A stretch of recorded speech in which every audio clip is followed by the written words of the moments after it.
Berikutnya adalah apa yang disebut Muslim Market Disruption.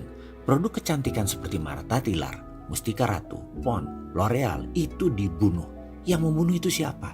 Yang membunuh itu Wardah. Wardah itu dari zero. Pemain nomor entek, gak ada nomornya, tiba-tiba menjadi nomor 1. Tidak hanya di kosmetik halal, tapi semua kategori kosmetik. Bukan karena Wardah pinter, tapi karena Wardah itu bejo, karena Wardah itu beruntung. Sekali lagi, enakan jadi wong pinter atau jadi wong bejo? Pertanyaannya bener, enak jadi orang pinter atau orang beruntung? Pastilah orang beruntung. Kalau orang pinter itu udah mikir, udah bener, tapi masih keliru terus.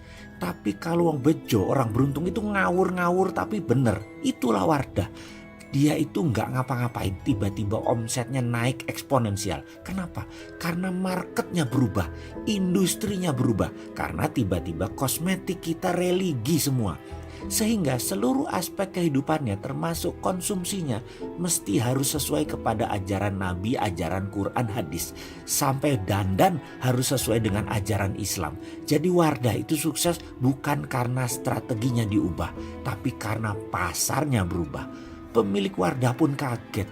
Loh, aku kok tiba-tiba sukses kayak gini? Orang sebenarnya yang enak itu hidup kayak gitu. Yang kaget karena sukses. Tiba-tiba omsetku naik sendiri.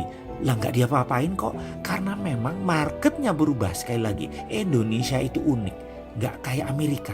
Di Amerika itu orang makin maju, makin pinter, makin kaya, makin ateis. Gereja kosong, masjid kosong. Di Indonesia itu enggak. Muslimnya makin kaya, makin pinter, makin religi. Religinya gak sekedar vertikal, makin banyak doa, sholat, tapi yang lebih penting aspek horizontalnya. Namanya muamalah, hubungan sama manusia, itu juga naik. Ini semua diawali sejak kira-kira tahun 2010. Masa itu saya sebut sebagai revolusi peradaban Islam di Indonesia. Tiba-tiba itu muncul industri berbasis Islam. Properti syariah, emas, umroh, kemudian bank syariah, makanan halal. Dalam strategi tahun 2030 ada 11 industri muslim yang racing luar biasa. Nanti akan kita bahas satu persatu. Kita lanjut. Karena apa itu semua naiknya? Karena tiba-tiba muslim kita religi. Tidak hanya vertikal tapi horizontal. Yang horizontal salah satunya adalah anti riba. Itu adalah yang mengajari kita untuk menjaga aset kita tidak terlibat dengan bunga bank. Aset tidak boleh ada unsur riba. Islam mengatur cara kita selain tidak menggunakan bunga berbunga tadi, juga dalam hal masalah berpakaian. Maka muncul yang namanya industri hijab. Maka saya prediksi BCA syariah akan lebih unggul nantinya dari BCA yang konvensional. Mandiri syariah akan menelan mandiri ketika konsumen kita dalam dan makin dalam keislamannya. Di era Muslim market, consumption is ibadah. Anda pakai hijab itu konsumsi kan? Iya, konsumsi. Tapi kemudian muncul spiritual benefit atau spiritual value. Jadi berhijab itu bukan hanya konsumsi tapi juga ibadah. Di Amerika dan Eropa nggak ada yang namanya spiritual benefit. Nggak ada belanja karena agama. Tapi di Indonesia konsumen akan membeli Wardah karena ada jaminan itu halal. Maka kemudian terjadilah migrasi dari Mustika Ratu, migrasi ke Wardah. Begitu juga halnya makanan halal akan naik kebutuhannya. Dan terakhir, tidak ketinggalan yaitu pendapatannya atau income-nya mau halal. Hal itu membuat dunia pinjaman berbasis bunga akan turun, bahkan mungkin akan hilang. Akan ada bisnis model baru yaitu pembiayaan bagi hasil yang akan naik tajam kebutuhannya. Karena bagi hasil itu bebas riba. Peristiwa income-nya mau halal ini akan membuat banyak model bisnis baru dan akan menelan atau menumbangkan banyak bisnis berbasis pinjaman bunga.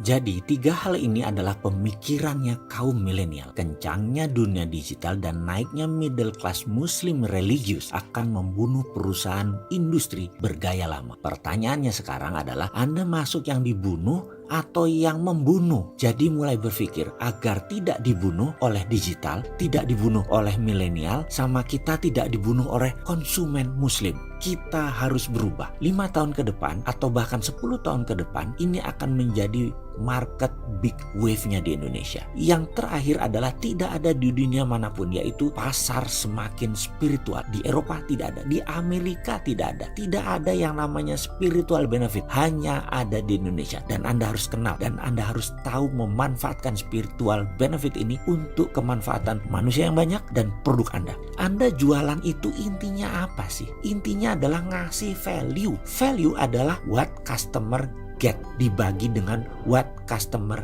give. Dan rumusnya halus selalu, customer get harus plus. Semakin besar plusnya, maka value Anda semakin tinggi. Apa yang didapat dibagi dengan apa yang dibayar. Sekali lagi, itu adalah value. Apa yang kita berikan ke customer dan apa yang dibayar oleh mereka ke kita, itu penting.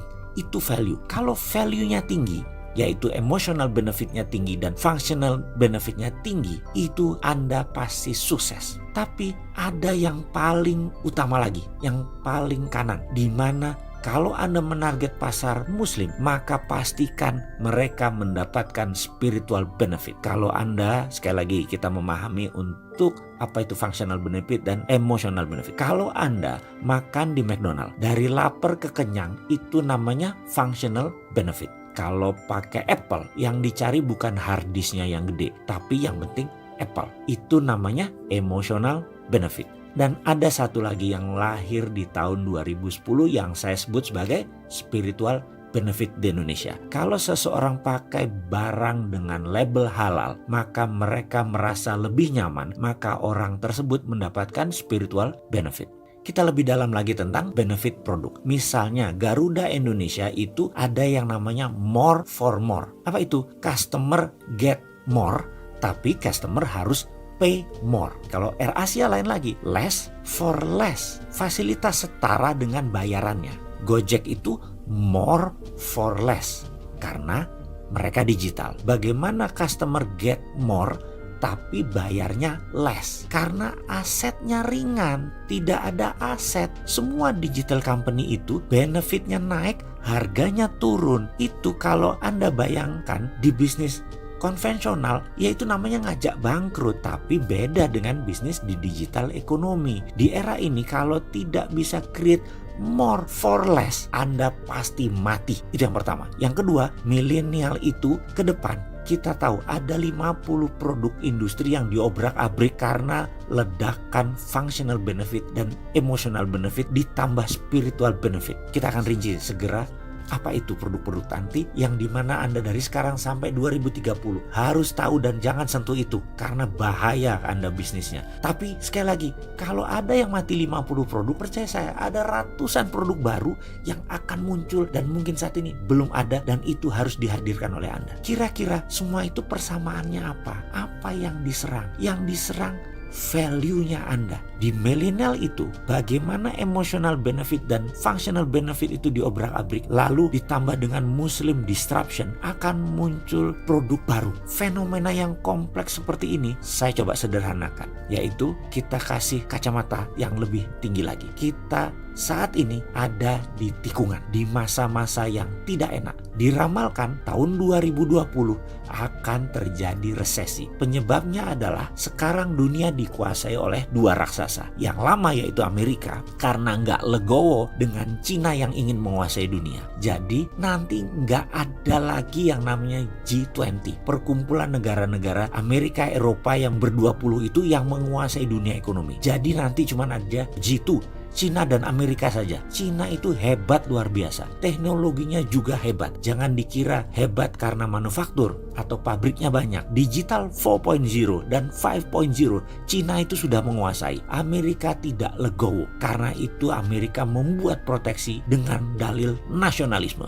Trade war itu menyebabkan Amerika slowing down ekonominya, merugi, dan Cina pun merugi. Karena dua raksasa ini sama-sama rugi, hancur, akhirnya dunia kena resesi. lagi. Semua sudah membicarakan, IMF, PBB sudah membicarakan. Jadi sekarang ini bisnis benar-benar gak enak. Generasi X, generasi saya ini lagi apes-apesnya. Tapi generasi milenial lagi bertarung di era yang penuh dengan bom waktu, penuh dengan disruption, dan ini menjadi tantangan yang membuat generasi milenial melakukan decouplingisasi, dibubarkan teorinya Gen X dan generasi baby boomers. Sekali lagi, generasi milenial adalah generasi petarung yang akan merubah permainan sehingga generasi Z setelahnya akan menjadi berjalan mulus, bukan karena pemikiran generasi X, tapi karena Anda generasi milenial lah yang melakukan perubahan tersebut. Kondisi chaotic sudah tidak usah dipikirkan. Makanya Anda, generasi milenial, lakukan hal drunken master kalau perlu. Mabuklah semabuk-mabuknya.